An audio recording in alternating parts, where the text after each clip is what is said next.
11 months ago, I inherited a mess, and I'm fixing it. Donald Trump rounded out the year listing his accomplishments in a primetime speech. After 11 months, our border is secure, inflation is stopped, wages are up, prices are down, our nation is strong, America is respected. With graphs and charts, the president gave himself top marks for a job well done.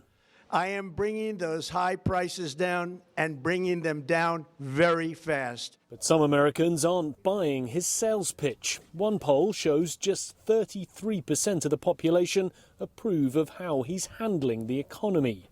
And for a president who promised to bring down prices, that's a big problem. You can't out-message affordability.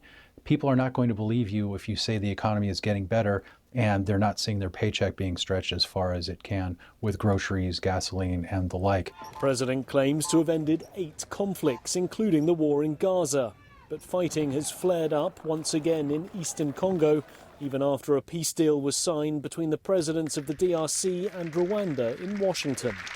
Trump has antagonized South Africa, accusing President Cyril Ramaphosa's government of white genocide, snubbing the Johannesburg G20 summit and barring Pretoria from participating in its G20 meetings. This White House is known for being quite dynamic, and it can change course rapidly, sometimes overnight.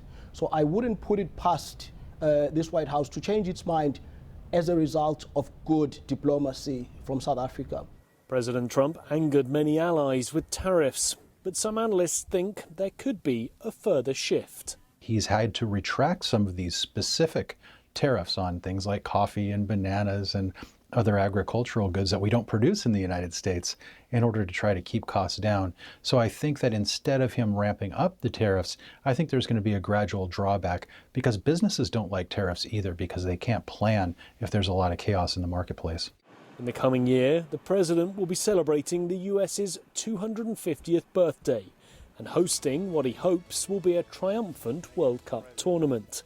But the midterm elections in November could see the Democrats flip the House and Senate, curtailing Trump's ability to govern in the second half of his term, and raising the prospect the Democrats will use their majorities to once again try to impeach the president.